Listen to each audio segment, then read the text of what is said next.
You're now tuned in to K Money Hotline.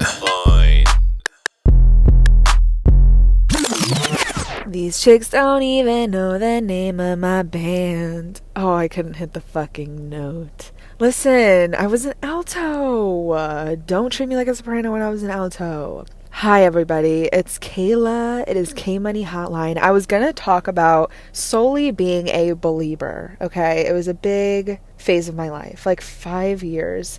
And anyone who was a believer knows that it was not a small portion of your life. Having Justin Bieber as the heartthrob of your teenage years, it was a lifestyle. But before we get into that, basically what I was going to say was I think I'm just going to talk about stan culture in general, like being a stan of a celebrity, just because Justin Bieber was not my only thing that I like delve into. Yes, he was like the thing I went hardest for, but there's a lot to be said. Also, I'm gonna okay, I know some bitches hate astrology. Okay, I know not everybody loves it as much as I do. So I'm not gonna go off on like a stupid tangent, but that actually like has to do with what I'm saying. So everybody has a south and a north node, right? And to sum it up pretty simply, your south node is like past life energy, or if you don't believe in that, it's just kind of like energy that comes naturally to you that you're kind of like, why isn't everybody else like this? But it's like energy that prevents you and hinders you from being, reaching your highest potential. And then you also have a north node, and that is your highest potential. That is the energy you should be moving towards to like fulfill your life's purpose. And it's so funny because my south node is in Pisces in the 5th house and Pisces is very dreamy, head in the clouds, like literally daydreaming 24/7, and the 5th house is just like fun, romance, fame, childhood energy. And then my north node, where I should be going, is in Virgo, so very organized, very diligent, in the 11th house of like friends, communication, groups, technology, things that are going to benefit me. So the reason I'm mentioning that is because I'm trying to really just grow as an individual and work on these things, because that Pisces south node, baby, I'm telling you, it has been hitting harder lately. I am just head in the fucking clouds. I am not on a schedule. I literally just wake up and do whatever I can remind myself to do, and I usually get off track. It takes me all day to get like one thing done. Mind you, this could be like an undiagnosed ADHD situation. I've actually heard that women are like wildly undiagnosed with ADHD, especially as adults. So I don't know if that's my issue. If it is, I'm like not gonna get on Adderall. Maybe I should, but I just am all over the place lately, and it's so bad. And like I'm really trying to have that Virgo energy. Oh my god, deja vu, because this happens every day. Virgo energy of just like having a routine, doing what the fuck I need to do, and not breaking focus. The issue is not motivation, ambition, or discipline. It's literally a focus issue. I'm already getting off topic. It's literally happening as I speak. Why did I mention this? I think I was just trying to say that I'm trying to be more focused.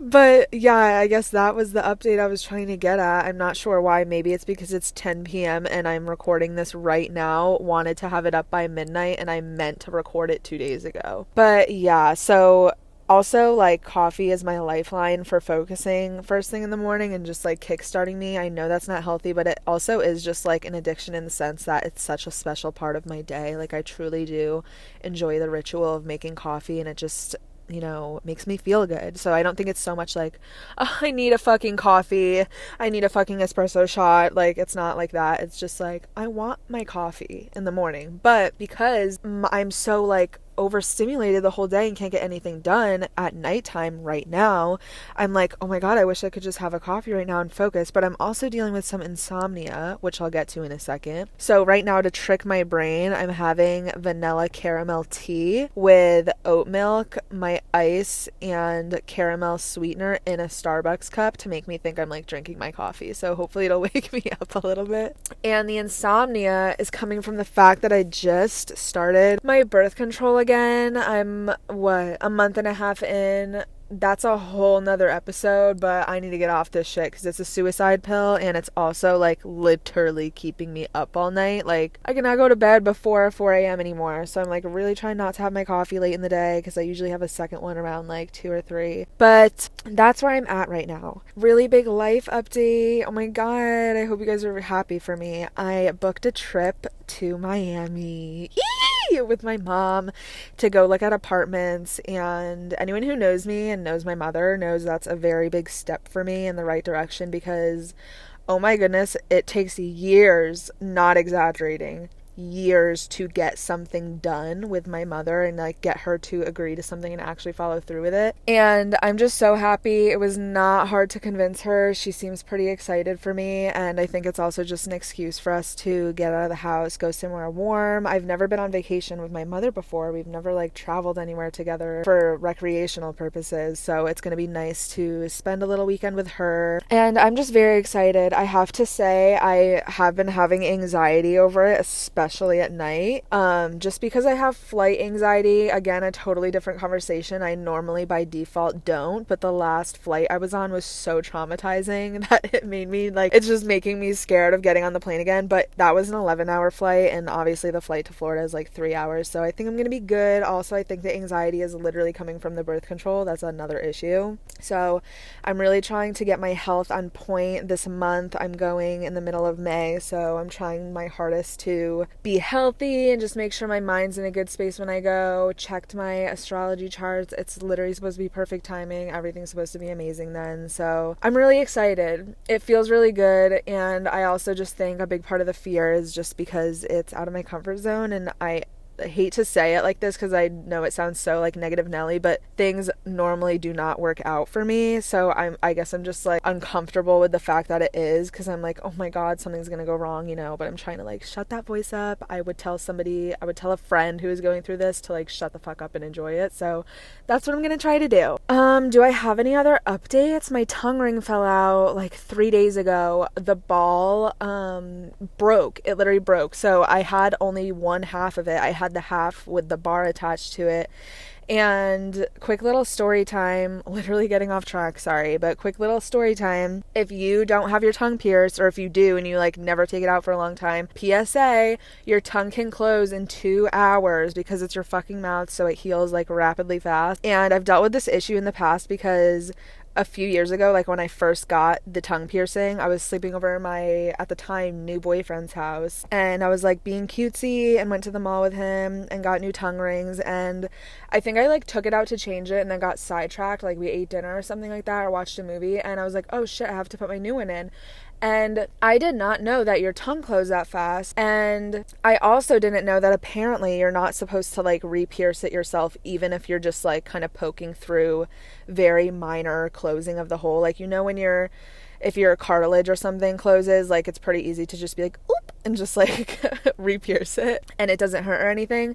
This was a different story. It didn't hurt, but there's something about like the human brain and looking at your tongue, and I guess it's just because it's like moving flesh. Trigger warning, I'm not going to say anything like just like disgusting or like terribly gross, but trigger warning if you like get freaked out, I guess, by like talking about body stuff. But I was like trying to re-pierce. It wasn't really hard, like it wasn't like the hole was completely closed. That was not the case. It just needed to be like popped a little. So I was putting the bar through the bottom because it was just easier to navigate through the bottom of my tongue rather than the top. And I was in the bathroom, and this was at my boyfriend's house, so it was like a ceramic sink that was like not attached to like an entire island. It was just like attached to the wall. Like if you fucking jumped and sat on it, it would probably fall down. And I never get woozy about this stuff. Like I'm not super sensitive to like, I don't know, I guess piercing stuff and needles and stuff like that. But I'm going to like just literally screw in the top of the tongue ring, and I'm like, why am I literally gonna throw up right now? Like I felt so woozy, and I almost passed out, and I was getting so scared looking at the sink because I was like, I feel like I'm gonna bang my head against this and pass out. And I got the tongue ring and it was fine. I thought it was something unrelated, like I thought I ate something bad or something, but I went back in the room and I'm like literally so fucking pale, and my boyfriend was like, "Are you good?" And I just started like staying at his house at the time, so it was one of those things where it was like I felt sicky in front of him for the first time, and he was definitely like, what do I do? And I was like, no, I'm fine. I just like feel so weird. And I googled it, and apparently you can literally like pass out just from looking at your tongue, looking at you puncturing your tongue, because I guess it's like, I don't know, self-inflicting. Nobody fucking asked, but basically my point was that your tongue closes really fast, and I had to Amazon Prime some new tongue rings because I didn't have any at my house. And I went to Walmart, I went to Target. I should have went to the mall, but I did not want to go to the mall and like go into Spencer's and paid $20 for one tongue ring. So I went on Amazon, I got some cute little sets, but I had to live my life the last 3 days with only the bottom of my tongue ring in, and I've been like talking with a lisp, and I have the new one in, but it's huge. It's so big, and now I feel like I'm talking with a lisp, and oh my god, I shouldn't have said that over a fucking podcast either, because you're gonna just hear it even though it's not there. But it just feels like there's something really big on my tongue that I should be swallowing, and I'm not, and it just feels like I got my tongue pierced again. Again, nobody asked. But yeah, those are my updates. I'm in a pretty good mood right now, but yeah, I've been I wouldn't even say like suicidal. Nobody worry about me. It's literally just because of the birth control. Like, I am aware of the fact that like if I separate my thoughts, they are not my thoughts. Like, the way I've been feeling the last few weeks is solely because of my birth control. But I've just been super down, and honestly like feel very embarrassed, and I don't like it. It's like an shaming waking up from like a horrifyingly mortifying night of drinking. Every day I wake up for no reason, literally just because of like waking up in my own body, which sounds so sad. But I've just been thinking about it today. I'll update you guys on my birth control journey. Shout out to Helen. She has a podcast. It's called the Chalkline Podcast. Look it up if you like true crime. That shit scares the fuck out of me. It makes me paranoid. So sadly I can't binge it, but you guys should go listen to it if you're into that stuff. But she messaged me a while ago about birth control, I think because I was posting about it on my story, just because I've had such a horrific like experience with it in general. But I'm not biased about it. Like, I understand some people love it, some people hate it, whatever. I'm just like on a spectrum where I literally don't think I'm someone who's built for that. I'm built different. But I might do a whole episode on that and maybe get some research for you guys or something, because I'm gonna have to get off this shit again. But yeah, let's get into it, Kayla. We're like literally 15 minutes in. So, okay. Oh, the whole reason I mentioned my lack of focus is because that's what it was. It came back to me. I try very hard to like organize my dialogue so you guys can like have a cohesive storyline when I like do these podcasts. But I have to admit, it's very hard for me to like gather my thoughts and pre-plan what I'm going to talk about. Like, I can make even just a list in my notes and like make sure I follow the points in order. But I always end up feeling like I'm forced to talk about those things because I always end up going in a different direction. So I hope you guys can bear with me. This time I'm not planning anything. I'm just gonna go free flow consciousness. So I hope you guys like this, but if you don't be fucking nice and be like, no, it was good. Like, tell me, because I literally don't want to be someone where you have to like shut the podcast off 10 minutes in and you're like, I just can't do it today with her. But okay. So this is just free flowing, baby. Stan life. So, okay, let me talk about my Justin Bieber journey, because that's a whole story in its own. So when I was in 7th grade, all of my friends, all my little teeny bopper friend group, there was like 5 or 6 of us. They were, this is important to mention, is that the way our middle school was set up, there was like different wings, right? And there was upper and lower ones. And all of my friends were on the furthest wing, lower one, away from me, and I was on the complete opposite spectrum upstairs. So I never saw them, literally never had lunch with them, never had rotations with them. Is that what they were called? Rotations?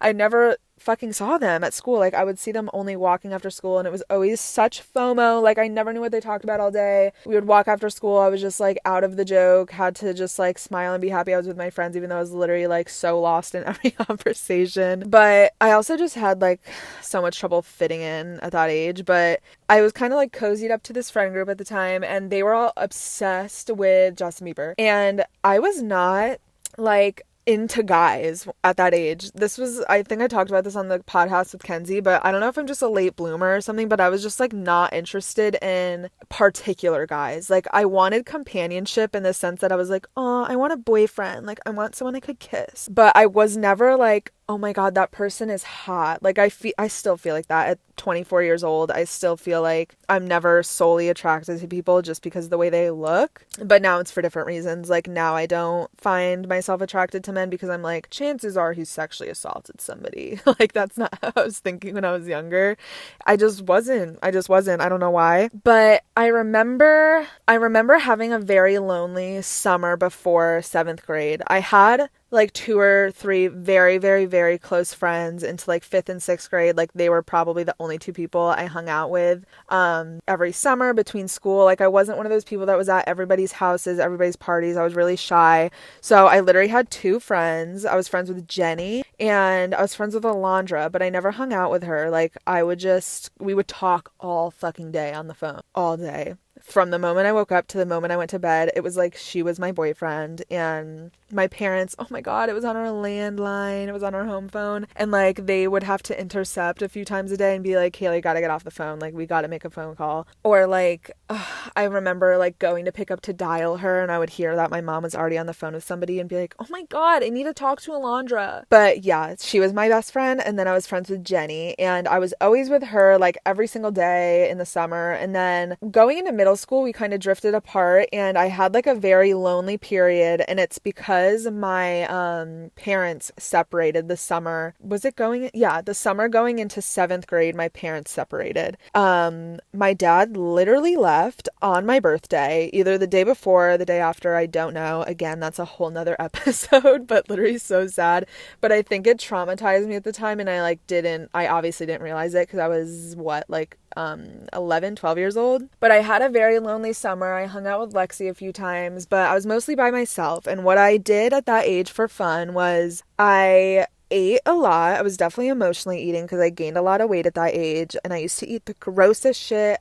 We were also broke, but I was a ramen girl, a Hot Pocket girl, and like chicken nuggets, stuff like that. Like I literally only ate preserved food, which is so scary to think about. God bless my mother's heart, though. It wasn't like because she was neglecting me, but I ate all day.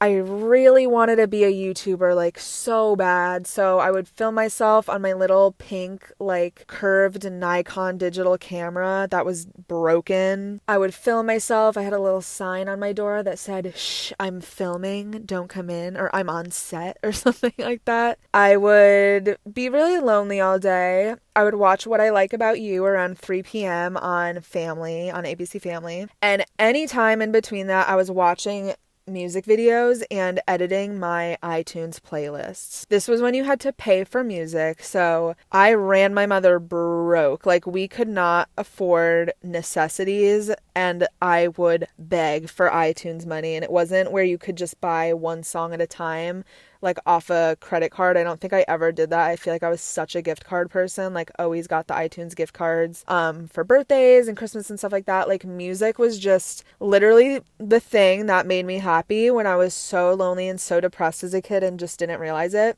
So very early on, I still like, obviously everybody loves music, but music is just like such an important thing to me. But when I was younger, that was what I did all fucking day. And before iTunes, I had this purple little radio that I would play my Raven CD on, Cheetah Girls. Like, I really think I'm a stan at heart because obsessions with especially musicians growing up was just like natural to me. And obviously we didn't have the internet. I didn't have friends. Like, it wasn't like, oh, other people are into this. Like, I was so naturally magnetic to musicians and groups and stuff like that. So the type of music I was raised on was like TLC, Outkast, Eminem, Red Hot Chili Peppers, Jimmy Buffett, like classic stuff. So I grew up around a lot of music playing all the time. It would play all day. It would play while my parents were cooking dinner, while we were cleaning. We used to live in Florida. It used to play all day, played when we were outside. And then when we moved here, I had the purple radio, got obsessed with the Cheetah Girls. Oh, I was so obsessed with Shania Twain. So obsessed with her. That was probably the first like celebrity I was ever actually obsessed with. Like, I wanted to look like her. I wanted to be her. I was obsessed with her. And then when I got iTunes, oh, I'm sorry, one more stop before the iTunes train.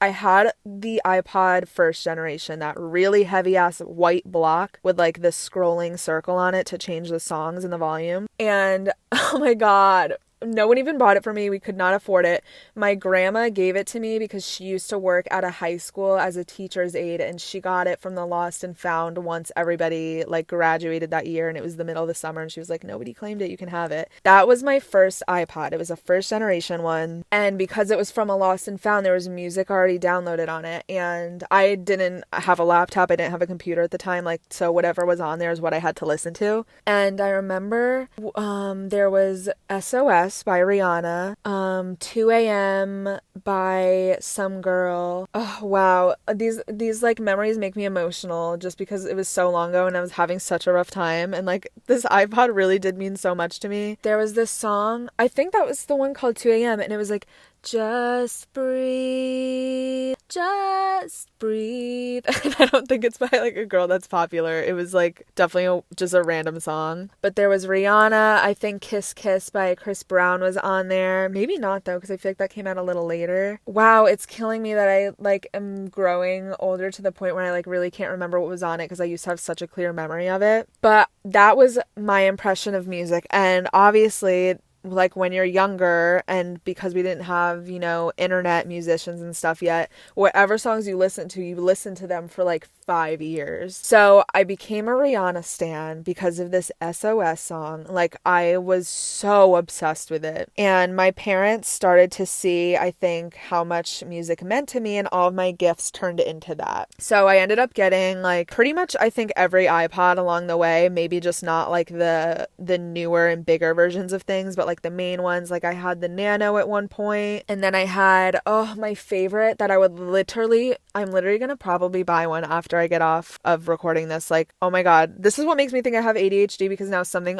in me is like catching on fire where I know I'm gonna like push all my responsibilities to the side and get so obsessed with this for like 3 days. But my favorite iPod was that little silver one. It was just called an iPod, I think. I don't know what version it was, but it wasn't the touch. It was just the skinny little like almost perfect square silver iPod. Like that one was so fucking clean and sleek, and it wasn't space gray, it was like a heather gray. Oh god, it was so perfect. And you could put music videos and stuff on it. Like it was pretty advanced for the time. And I had Hannah Montana episodes saved on it, which brings me to my next point. I was so in love with Hannah Montana. I still am. Obviously, yes, everybody was obsessed with it, but the thing is, that's when I think my celebrity obsession started to build, was because it must be cool for like Gen Z to, when did Miley Cyrus enter their life? Probably like one of their earliest memories of Miley Cyrus was probably her like rapper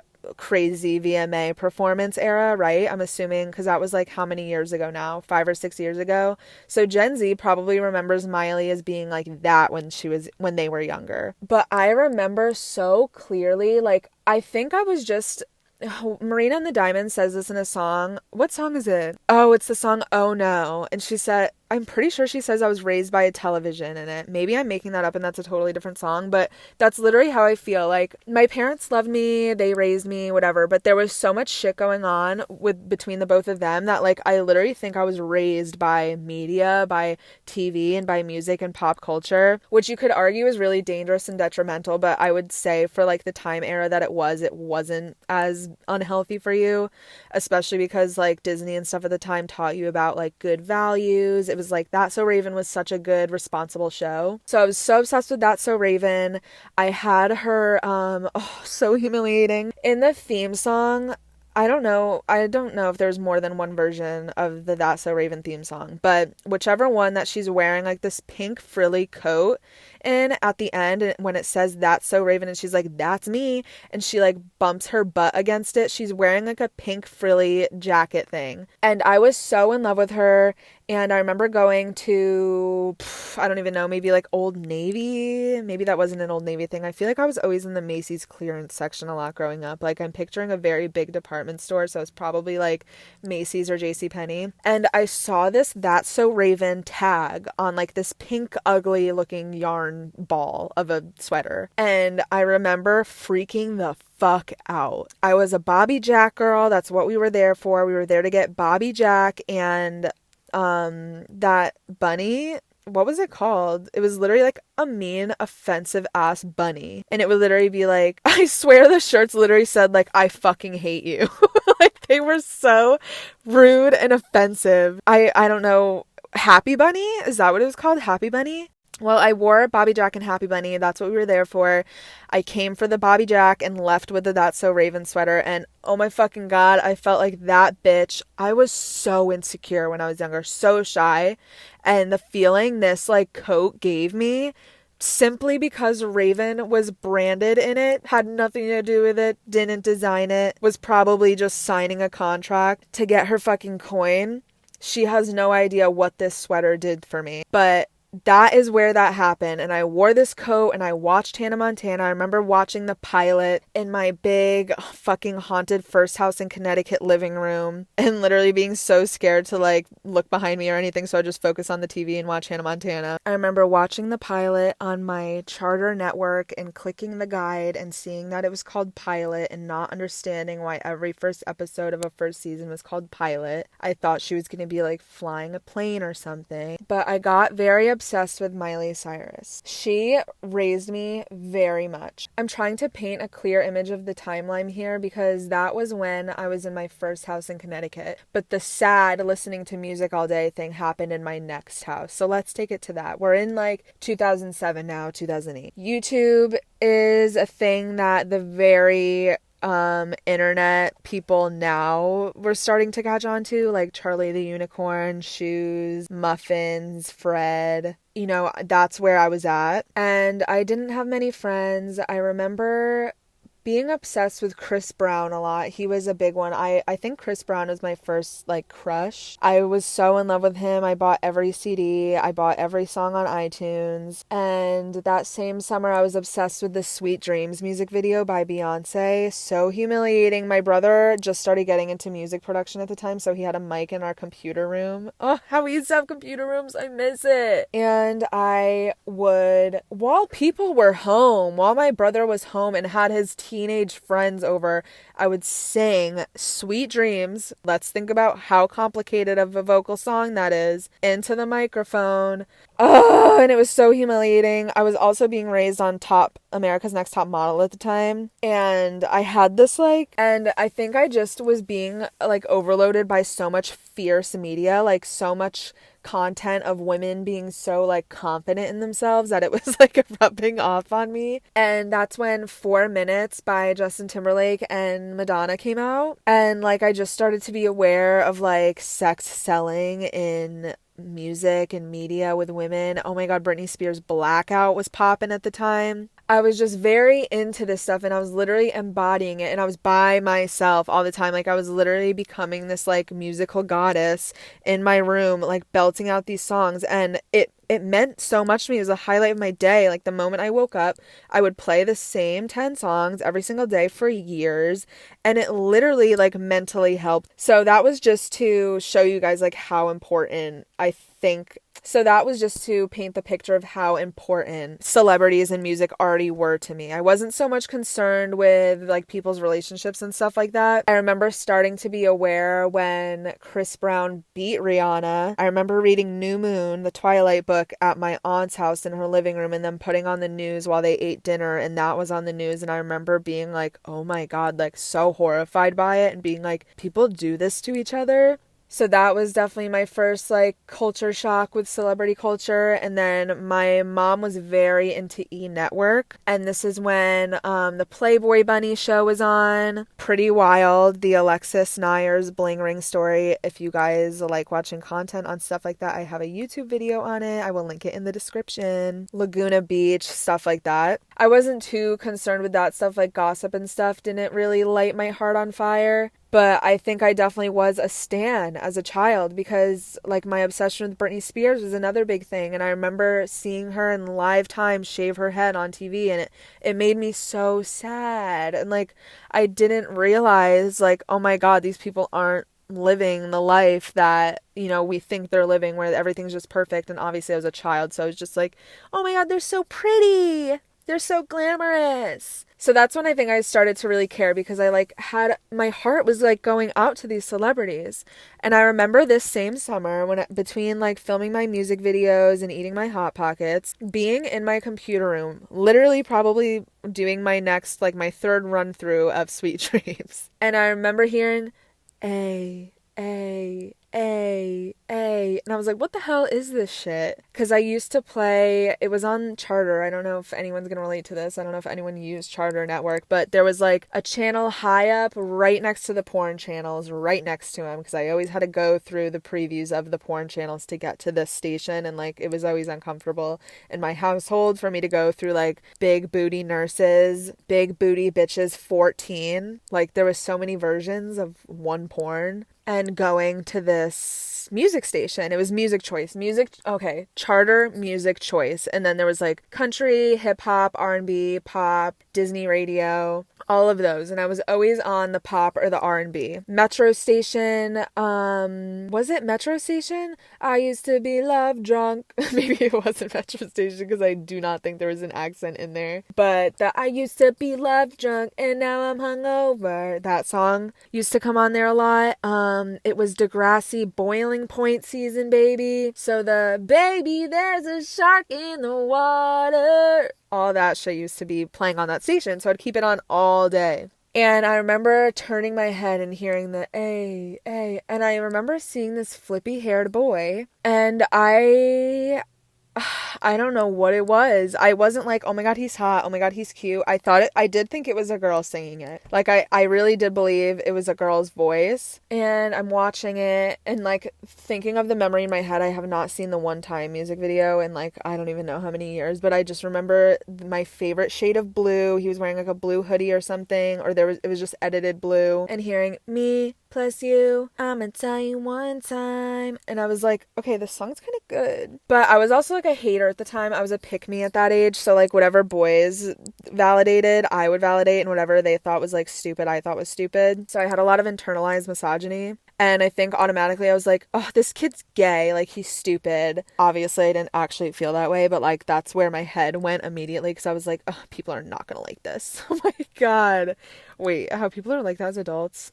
So horrifying. Grow out of it, please. Find a hobby. But yeah, I remember being like, is this a girl singing this? And being like, this is kind of a good song, but he looks like he's gay or something. And I went over to my neighbor's house. I hung out with my neighbors all the time, and they were years older than me. They literally just hung out with me probably because they felt bad, and they were my brother's age, so it was kind of like forced. But I remember going there immediately after, and I think she was, the oldest sister, they were twins. Alyssa was playing One Time on her Envy. I think she had an Envy or like a Juke or something, that version of a cell phone. And she was playing One Time, which I had just heard at my house. And I was like, that song's stupid or something like that. And she's like, no, he's so cute. Justin Bieber is so cute. And she always like loved little heartthrob people like that. She was such like a flirty girl and was just always calling people cute. And I admired her for that. She was like, oh, I like wanted to be her when I was younger, because she was just so feminine and so like bubbly, and I felt like I was the opposite of that as a kid. But I was like, okay, maybe he's good, like whatever.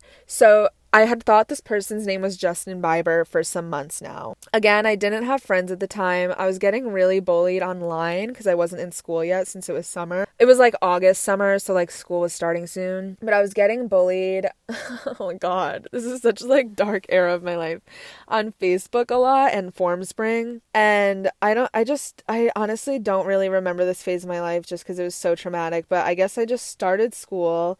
And again, this was like a few months after my dad left, so I think the loss of him was setting in. And I very quickly started to develop like an emo phase. Maybe not emo, but just very like angsty and grungy. I dyed my hair red, and I started listening to very different music than I listen to now. I used to listen to Broken Side.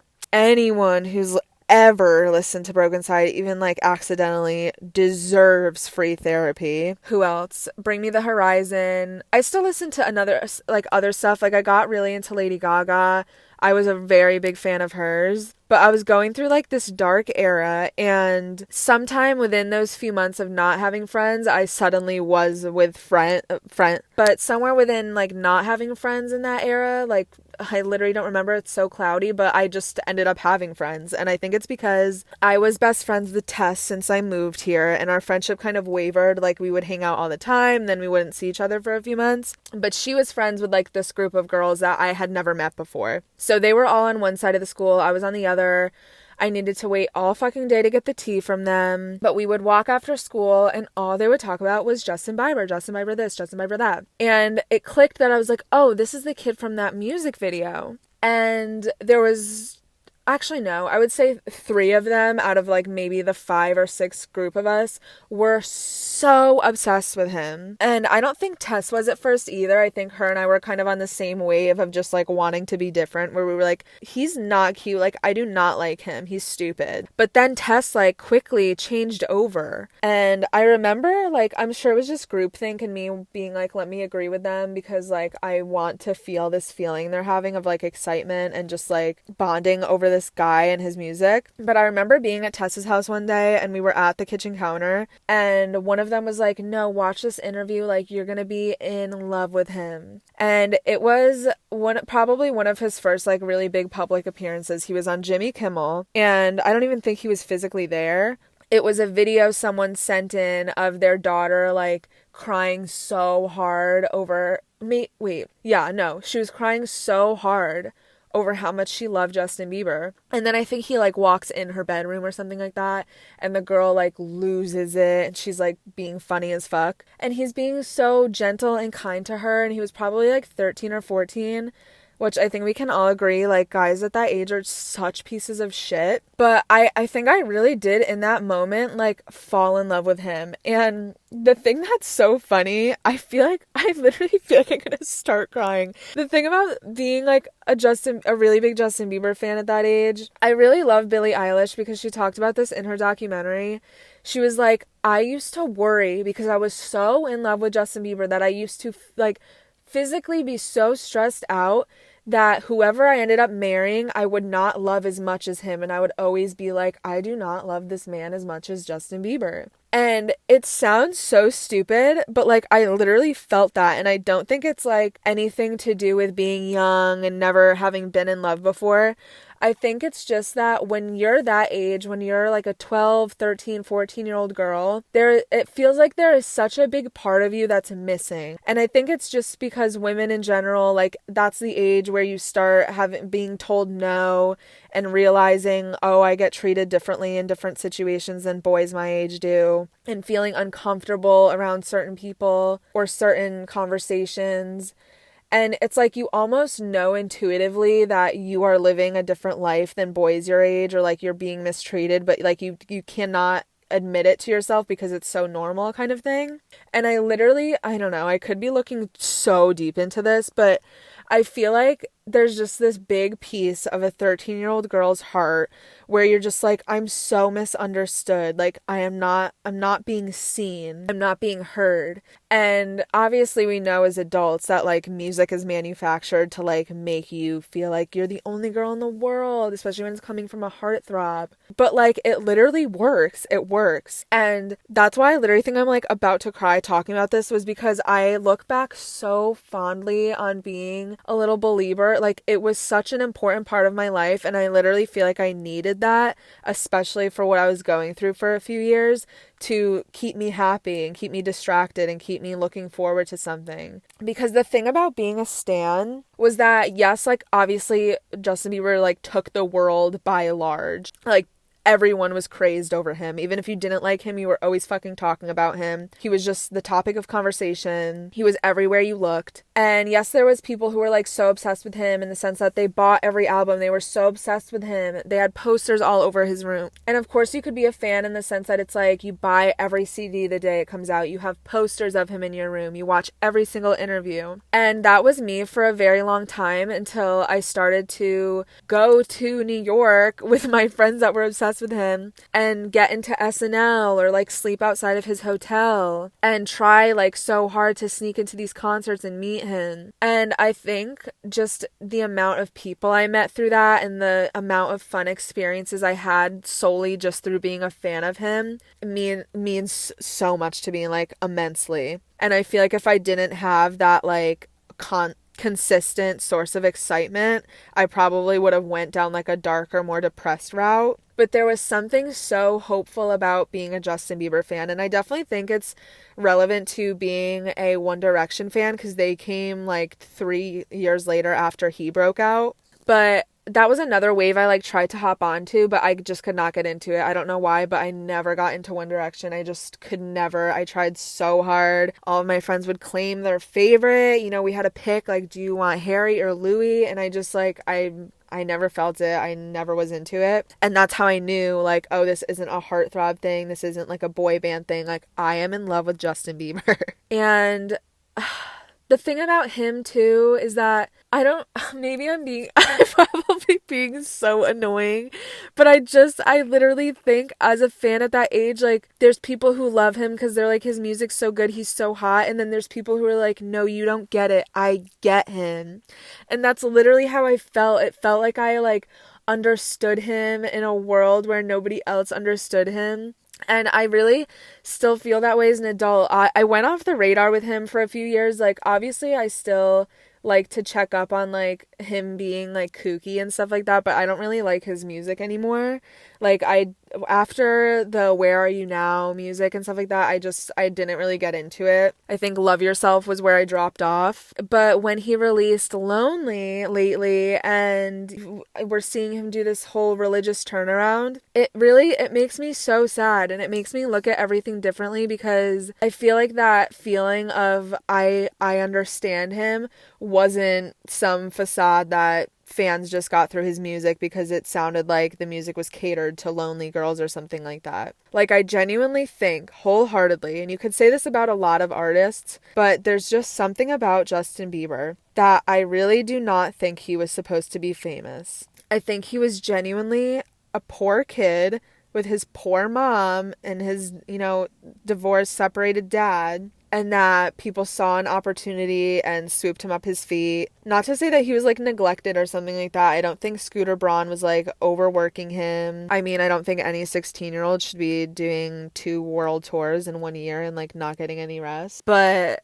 media and industry stuff aside, like, I just genuinely think that the life wasn't for him. I just had to start a new audio and I'm so sorry. I don't know why the audio sounds like I'm so nasally. I'm clear as day. But yeah, there's just something about him that, like, I think he's a great performer. I don't think it's like that. I don't think he's like a cow that's being over milked or something like that. I mean, there definitely was phases of that, but I think he's just too authentic, or maybe, I don't know, maybe I'm overthinking it, but I really liked him as a celebrity because it really, even though he was literally the #1 celebrity for years, A-lister, there was something still so down to earth and, like, homey and relatable about him. And it's probably because he's a Pisces, like, just very dreamy and empathetic and normal.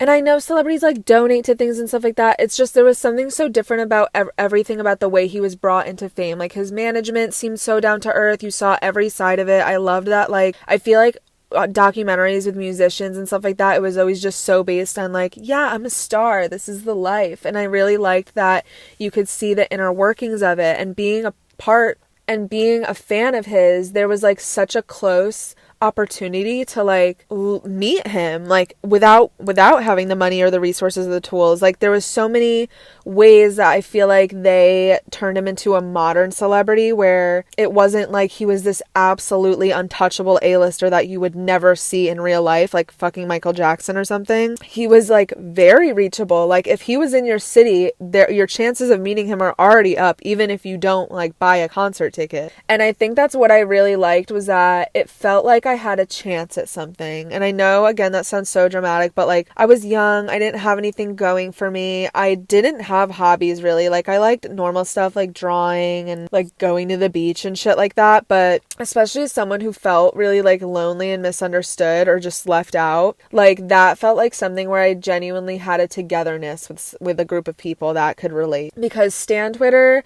was very new at the time, in, like, 2010, 2011. Like, it was so easy to get your favorite celebrity, whether it was Miley Cyrus, Justin Bieber, whoever, to respond to you, to follow you, to DM you, to send you tickets, to send you merch, to fly you out. Like, there was so much room for opportunity. And yes, you can still have that because just the power of social media in general gets stronger literally with every hour. But clout, again, at the thing wasn't a time. Like, it was very much just like whatever the fuck you loved, you could go after it online, especially with Justin Bieber, and you could probably get it if you were convincing enough or had like a story to tell. And that's what I loved, was because there was a few concerts that I bought tickets for, and buying concert tickets at that age was just like such a long shot. My parents could not get me concert tickets, and my whole summer, every single year, my whole summer would be planned around how am I going to make enough money to buy a Justin Bieber ticket, and who the fuck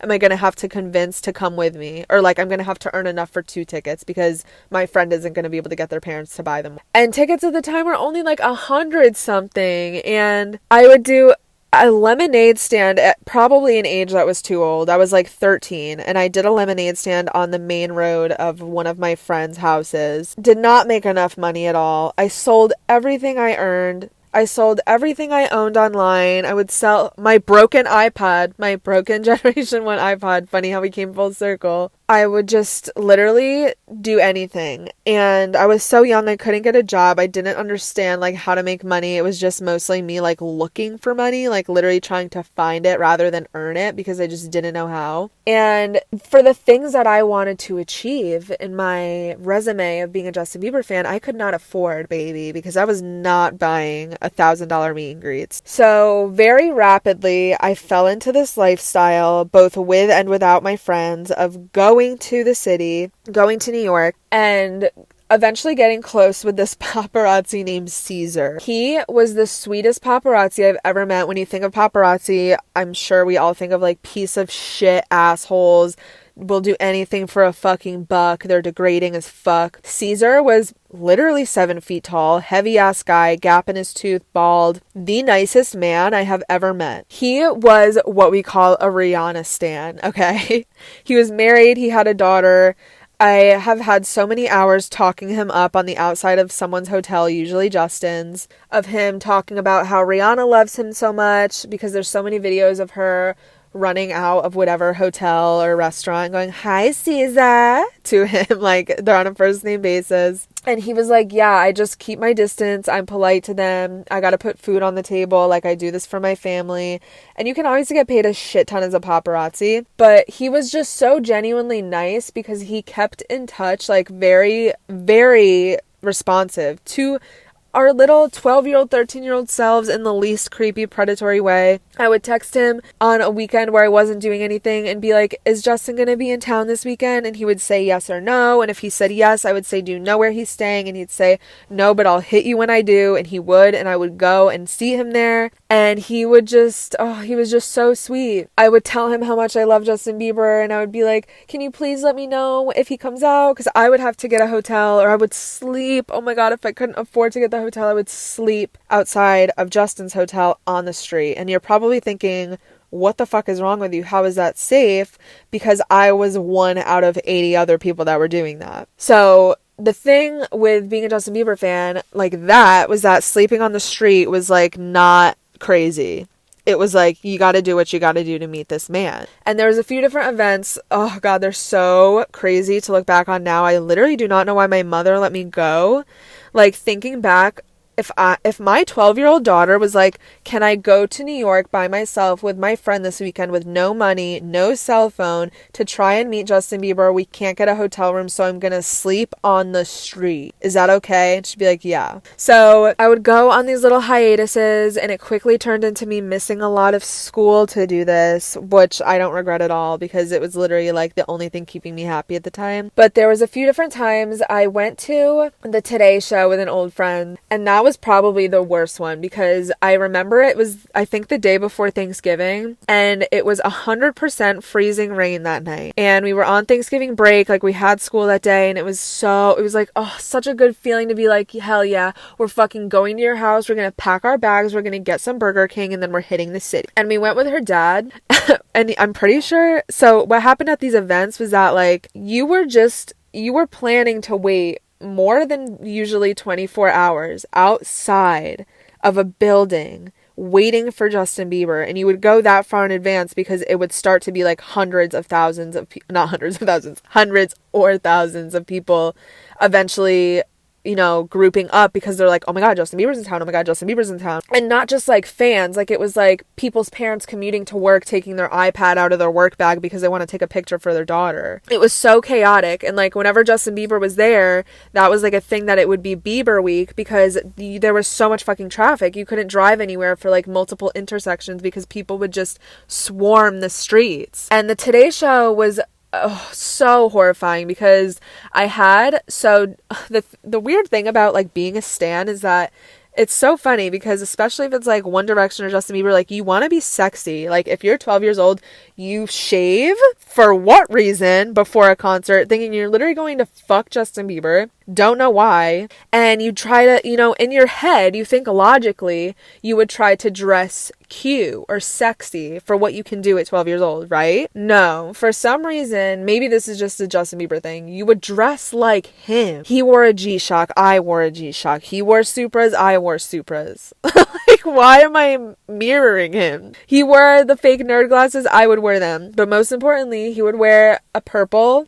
or blue or white zipper down American Apparel hoodie. And me and my friend wore that. We wore a purple hoodie. And I think we made shirts, which is so humiliating. And I think I wore leggings or skinny jeans. And then I wore these, fuck my life, slipper boots. They are literally slippers to wear in the house. They're cotton.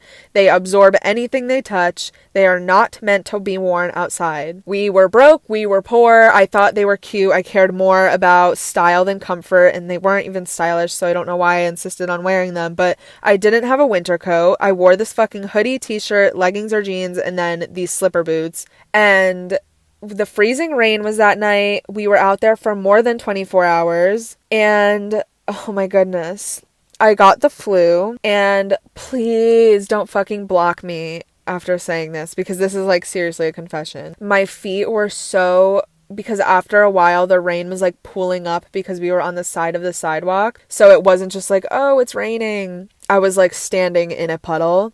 And you can't move out of place because I'm sure people are like, well, why don't you just go to the bathroom in somewhere? If you went out of the bathroom somewhere, you would lose your place in this group, in this line. And also, restaurants and stores and everything around you would know what the fuck was going on. Like, they would know because their business was at risk. And they would not let you, as a little believer, go in there. Because they'd be like, bitch, you are not using the bathroom. You're not dragging your muddy ass through Sephora because you need to use the bathroom and shit because you've been standing outside waiting for Justin Bieber for 2 days. So there was no like moment of mercy to like relieve my feet of the frostbite I was getting, and I'm not exaggerating when I say frostbite. I couldn't feel my feet and it was so dangerous. Very generous people who just like probably saw the light in our eyes would come around and give like everybody hand warmers, or they would sell us cookies or something because they knew we were fucking starving. And this girl's dad, funny enough, I'm pretty sure, paid the dad that was with his daughters behind us $20 to like make sure we were safe. And I think we got Friendly's takeout or something like that, but we were trying to be smart and save, like, ration our food for throughout this entire wait. And then when we were finally like, fuck it, I'm starving, let's eat it, we were done because it froze through. We got chicken tenders and they froze through. So that's just to paint an image of how cold it was. And it was freezing rain, no winter coat. We had an umbrella and it inverted. And this isn't like, the thing is, it's fun. You have all this excitement and all this potential energy when you show up to something like this and you think you're going to be hyped up for like a day straight. You maybe get like a Dunkin' coffee before or something. But especially in that climate, you run out of that fuel very fast.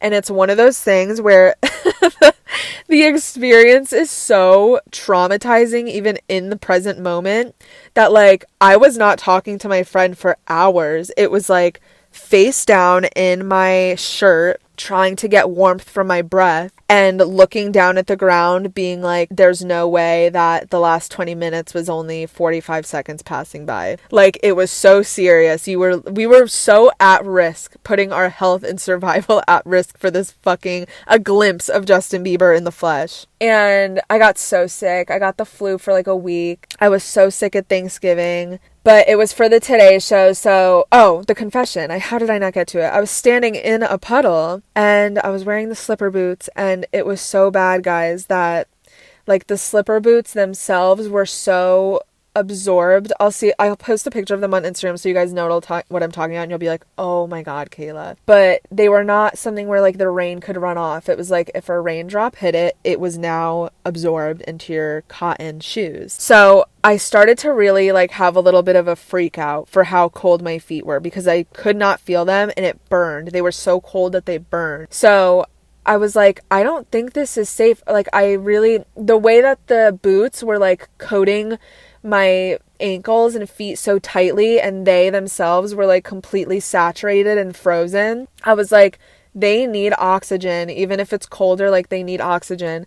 So I took my shoes off. It was like taking out a blanket out of the wash that hasn't cycled through, like, sopping wet, drenched, like, so much water. And I was now barefoot, almost December, freezing rain, hail, no coat, no umbrella, frostbite feet, in a puddle, still on a dirty ass sidewalk, literally mixing with garbage water. And I remember looking down at my bare feet, and, like, this is the type of moment where I'm like, if my mother saw what was happening in that moment, she would be like, you are sick in the fucking head. Like, you need to go to therapy over this boy. But eventually, you know, the best part about stuff like this is that the wheels start turning, because now it's like 5 a.m., right? And the Today Show is usually at like 7:38. Now that you see the sun start to rise, and then you see a limo go by. It has nothing to do with Justin Bieber, but you see a limo. So a few people who, this is their first time, right? They haven't been to this rodeo before. They start going, woo! Woo! And you're like, you peek your head out of your only sense of warmth, out of your breath, out of your shirt. And you're like, oh my god, is it happening? Like, is it over? Is it over? Is that Justin Bieber? Are we moving? And it's not. So there's a few, like, back and forth moments. Like, looking back on this is so funny. Like, you think the terror is ending because you start to see these escalades, or you start to hear, like, a loudspeaker go off directing people somewhere. And it's like this moment of, like, oh my god, it is over. I can see the light. Oh god. And then things started moving. The Today Show started. We started trudging in section by section. And it's so funny because at that point, you're just like, I want to fucking go home. And it's crazy because Justin Bieber, the man we were all waiting for, just got a good ass night of sleep. He probably had a good hearty breakfast. He's wide awake. He's energized. He's ready to perform. And everybody is dying, is passing away in the audience, because the people in the very front are the people who were waiting the longest. So they're literally dying. We're all being held on by a thread, and there's this, like, dolly of a camera, waving over the audience. And it literally has a light on it to direct you to, like, look happy, bitches. Like, hello, the camera is on you. And it's so funny because they literally will do a run through and be like, all right, one more time coming through this way, to make sure you, like, scream and put your arms up, because everybody literally looks like they are on their last breath. And it's just so funny to look back on experiences like that. There's a few other things I went to with that same friend. Like, we went to SNL, and that wasn't, like, the most horrifying thing because that was an indoor wait. And I remember they were like, we need to see your license. And I didn't even have a permit at the time. And I went on Instagram and took this girl who I thought I kind of looked like in the face on Instagram's celebration. Oh my God, I got my permit picture and was like, here, my mom sent me a picture of it from my house. Can you please let me in?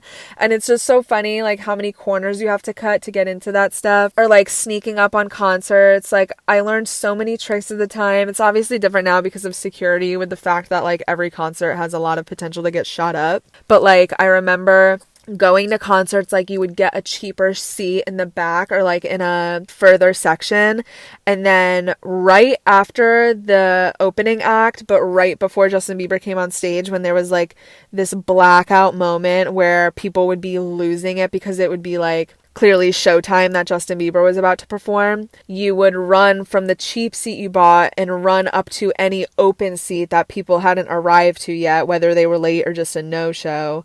And because of all the teenage girl chaos, the security would not be able to like detect if you were stealing someone's seat or if you were just like off your fucking rocker because Justin Bieber was on stage. And oh my God, I used to print fake wristbands off Google. Like, just being a part of the Justin Bieber Belieber community, like, it was so helpful. And it was so like, oh, you didn't meet Justin yet? We're gonna meet him tonight. Like, everybody was so helpful at aiding each other get what they hadn't got yet. Like, it would start with, like, oh, you need a Justin Bieber follow. Like, you need him to answer your DM. And then it would be like, oh, we need to get you tickets. Like, people would fundraise for each other. People would do little GoFundMes. Like, it was just so, like, everybody deserves their moment kind of thing. And there must have just been, like, an internal agreement on, like, okay, this is all important to us for the same reason. Like, we have a lot of shit going on in our lives, so we need this.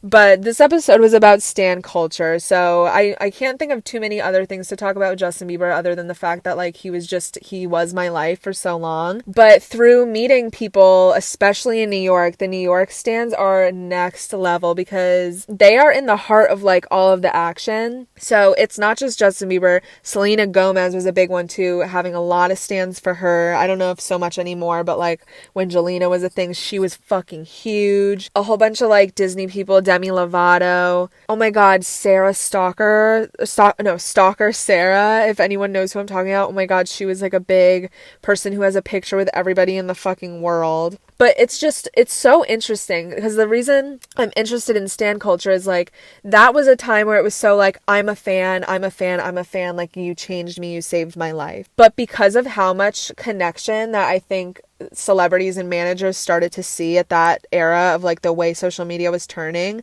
was that you could very easily go from a stan to like an employee on their team because you had the know, you had the in, you had the perspective of a fan and what would be helpful to like PR of what people were thinking of them from that perspective. And that's what's so interesting about now is like, yeah, we still have really big heartthrobs. Like, we have, like, people are so into K-pop now and still One Direction, like Harry Styles and stuff like that. Or why do I feel like I'm missing like a very obvious one? I don't know. I guess I can't think of like a number one person who people are obsessed with, but I think it's just because I'm not interested in that kind of stuff. Like, I'm only interested in very particular people. But it's just so funny how things changed because I feel like you had so much more opportunity as a fan to get your fan moment, like, oh my God, I met my idol moment. And now it's like, you could very easily probably befriend your favorite celebrity just through really good social networking and social climbing in a way that wouldn't be creepy. And I talk about this on my Patreon with astrology because we're heading into an era where like, it's gonna start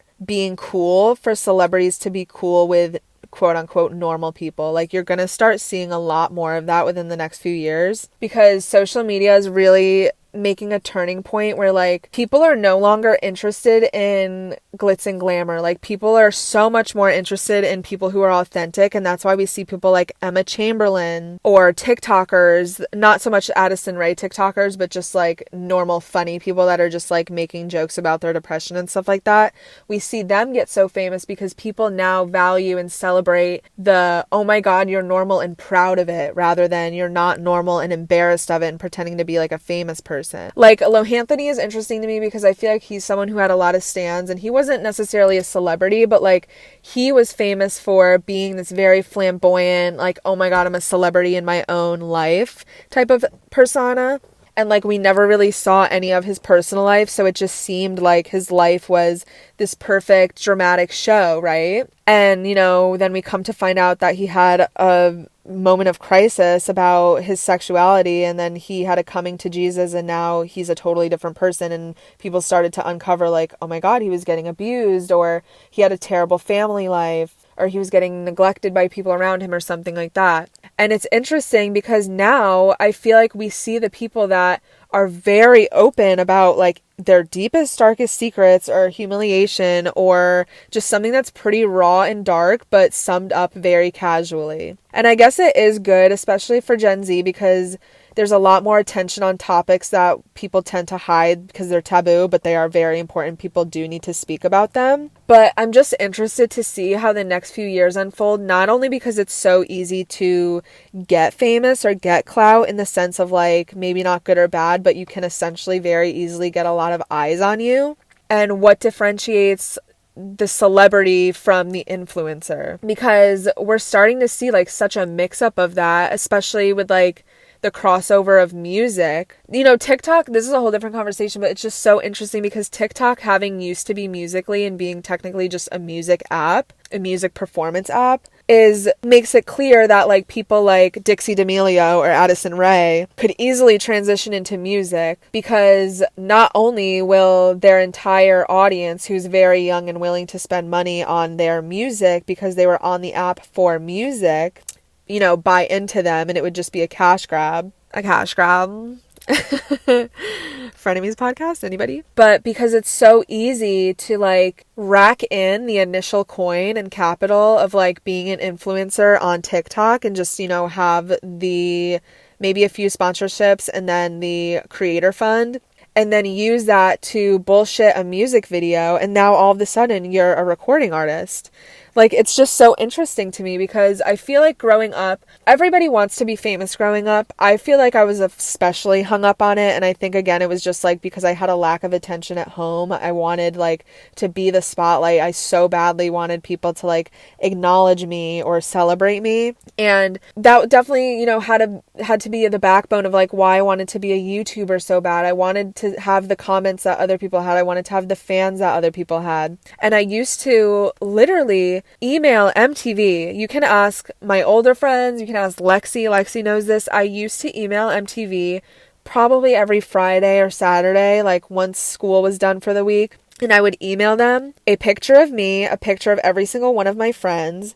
And I would say, we need a TV show. We are so funny. We are so iconic. And it wasn't even necessarily because I believed that. I think everybody believes that about their friend group at some age. But it was like, I felt like I understood that tenacity is what would get you there. And I would do this every weekend. I would email Ellen too. That was another thing. I would email Ellen so much. Ellen, I'm such a big Justin Bieber fan. You need to have me on the show.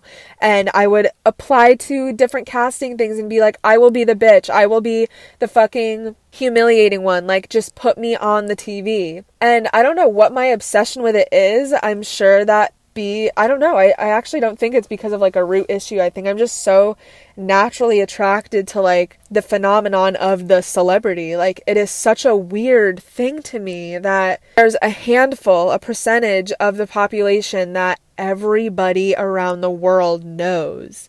Like, think about how fucking weird that is. And it's not because they're politicians. It's not because whatever. It's literally just because like they got themselves in front of a camera a lot. Because it's not like talent is the key anymore. It's clear that it's not.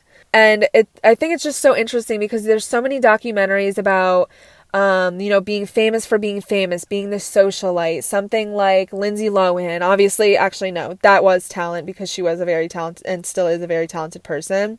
But people like Paris Hilton, right? Like an heiress that just captured the attention more than any other very rich daughter in New York or LA. And I guess I'm just curious now to like uncover what makes you a celebrity, because everyone can get millions and millions of views on a normal, you know, on a Tuesday for no reason. But there has to be a formula that like makes the people stick. And you can argue now with like beauty standards and social media and stuff that like, okay, it's because you're hot, right? But I don't even think that's it. I really think it has to do with being quote unquote real, or what real is to the majority of people in your desired demographic. Like Emma Chamberlain is such an interesting case because she gained how many million subscribers in less than, 6 months or something like that.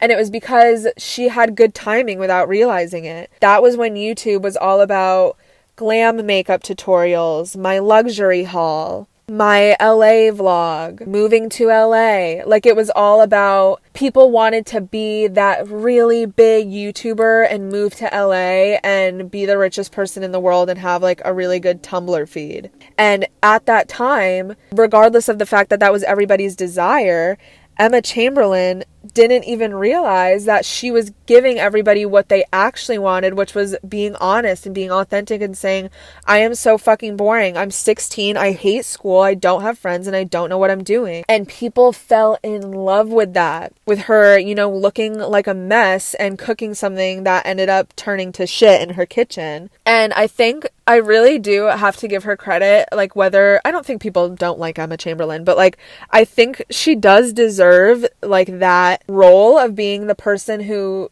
pivoted social media completely. And there's always that first person that does it, and then there's like a few stragglers that follow along and kind of make like a movement, because then we saw a lot of people attack other YouTubers for like, you're editing like Emma Chamberlain, you're copying Emma Chamberlain, just because they would be like, oh my god, I hate myself, like being self-deprecating. But that's what people wanted at the time. They wanted someone who was self-deprecating, because at that age, being a 16-year-old girl in high school, you are self-deprecating. You hate yourself and you hate everyone around you, and you just want someone to be like, me too, bitch. And it's just like, she had precise timing by accident, and it worked in her favor. And I really like Emma Chamberlain too. I kind of check up on her sometimes, because for someone, especially being that young and having millions and millions of dollars, like she really does, maybe it's a facade, I don't know, but she really does seem to keep it cool. It does seem like she keeps to herself, and it looked like she had a little bit of a moment of a hiccup where she got lost in like the LA situation, like buying Gucci and shit like that, but she looks like she's pretty solid in who she is. And, you know, even though it's years later after her momentum, you still see people dressing like her or doing things like her, posting like her. I think she really started to be the person too that kind of made Instagram, quote unquote, come back. Like, be normal photos that look like you're not trying, like you definitely are trying, but it looks like a very effortless feed. It's very unedited. I don't give that all to Emma Chamberlain, but I think she's a really important persona to mention like in this dialogue, because it's just so interesting to me how now, by not being a Justin Bieber, not being a Selena Gomez, not being a Britney Spears, you can have stans for being who you are. And it almost creates like more of a competition, because you can see people desperately wanting that same celebration of themselves, like, oh my god, you're so real and so raw, but they're not actually being themselves. They're copying and pasting what they think is real because they saw it work for another influencer. And I just think it's really interesting. I know I like kind of went off on a tangent there. It's just that like, I'm telling you, there's something in me that's just like, I should be a talent manager or something. And I used to want to do that. And I didn't know if I had to go to school for it or not. I guess you technically don't, like you could wing it. But I really am interested in like being in the behind the scenes of what makes a star, but in a way where now, with the knowledge of how celebrities and public figures get abused usually behind the scenes, or just put in very toxic relationships or put in very toxic environments, especially when they're so young, how you can make a star but keep them healthy. Because I wonder if it would have the same effect, because I think a big part of child star syndrome, or like being an A-lister, is like people love you so much because they also love how tragic your story is, how sad it is that you're such a star, you have everything in the world, but you're still not happy. And I would just love to see us move in a direction where it's like, you do get everything you want, but you also like fix a lot of other people's problems with the resources you have, and you don't go crazy while you're doing it. Because that's my ultimate, end goal. I think that, I personally would like to do that, would like to gain a lot of success, at least financially, and be able to give back in that way. But to have multiple people doing that and being like the public attention would be very interesting. And Lil Nas X, I feel like, is another cool like case study to look at. I'm not going to get too much into this just because I'm talking way too much now, but he was so normal, and I feel like people forget that, like, because he's so good at being a star, like he has such star power and such a good, likable, friendly persona to him. And I think people forget that like this was all an accident for him too. He made Old Town Road, what did he say? Like he used the last $5 in his bank account to buy the shitty beat and then just put it, was it on TikTok? Maybe it wasn't on TikTok, but TikTok is like what popularized it. And it's just so crazy that this could happen for you. You could reach Justin Bieber, if not larger status, accidentally and quite literally overnight or over a week. People will hear about you on Monday and be obsessed with you Friday. It's very interesting for me. It's something I really do like to look into. Again, I'm talking about this on Patreon because there's a few different aspects that I touched on that like are for a fact already happening and going to continue to happen. And I want not only for me, hello, but everybody else to be able to like jump on their opportunity to like get a piece of the pie. Because you're going to see a lot of people get rich overnight. A lot of normal ass people become millionaires overnight, not exaggerating. And you're going to see a lot of famous people revert back to wanting to be normal people and having normal friends and only wanting to do normal things. And it's going to be cool to see celebrities in that aspect. But very interesting topic. Again, sorry I went off on a tangent. This shit is just so interesting to me. I hope it was as interesting to you guys. Stan culture alone is just like something I love dabbling in because I was on like the front end of it a few years ago in a more innocent way. And it's very funny for me now, especially with K-pop and BTS, to see how offensive it's gotten because that was still present a few years ago. Like, it's just like the funniest side of the internet is Stan Twitter. And it's just because it is so brutally honest in a way that could like crush somebody's soul, which is why they're, you know, very anonymous. And that's a whole nother conversation, but it is such soul entertainment for me to see. I would say straight Twitter because I think gay Twitter knows what's going on with Stan Twitter. I think there's like a good we see each other kind of thing going on there. But straight Twitter does not understand Stan Twitter. Like, they literally get so triggered by Lady Gaga, Taylor Swift, BTS fans, and they're like, you have to bully people behind a fucking Twitter egg because you fucking hate yourself and have no friends. That's why. And it's like, oh my god, why are you so mad? Like, the point, Stan Twitter is just like, it's supposed to be a spinning ball of fury and hatred. That's what's beautiful about it. Like, I really do love Stan Twitter. Maybe that's something that's like worth its own YouTube video or something. Maybe I'll do a YouTube video on that because it's just such an interesting subculture of people and of the internet in general that it's like you log on your first day because you love a artist so much, and then it turns into you straight up bullying anybody you can get in contact with online in hopes that it will not only make your fave more famous and successful, but somehow convert this person you're shitting on to their stan community. Like, oh god, I love it. And I could talk about it all day, but I'm not going to because it is now what? It is now, I don't even know what fucking time it is, bruh. I can't see it on my phone, but okay. Please, please, please leave an in-depth, descriptive ass review. If you love this podcast, do not hold back. Don't say anything you don't mean. If you don't like it, say you don't like it. Maybe don't do it publicly. Please say it privately. But no, I'm kidding. Please rate the podcast if you do love it. It really does mean a lot for me, and it does help a shit ton for the podcast. I am not dumb this episode, and I will link the Patreon in the description. And that's going to have a whole bunch of tidbits of everything that we talked about today, but it's also going to have a lot of astrology, tarot content for weekly and monthly forecasts for you personally and collectively. And then I put a bunch of just business and money making tips along with like very personal stuff I wouldn't share publicly that could benefit you as well. Lots of resources. I don't want to say it's one thing because I don't like niching down because I'm just not a niche down person. I'm sorry, I'm scattered, I'm all over the place, but I'm starting to hope that that's a strength that I have. So everything's just going to be dumped into Patreon. But aside from that, going to link the YouTube channel, baby. I did a really interesting video on looking at the birth charts of the Kardashians. And even if you don't like them, I know that may be like, I don't want to read about it, but it is certainly very interesting. And you can look at your own chart and kind of compare your placements you have with them. It's more about fame and fortune than the Kardashians themselves. But yeah, I love you guys so much. I hope you loved this episode. I'm going to try and give you guys another one by the end of the weekend since I owe you. But I love you guys all so much. I will talk to you soon.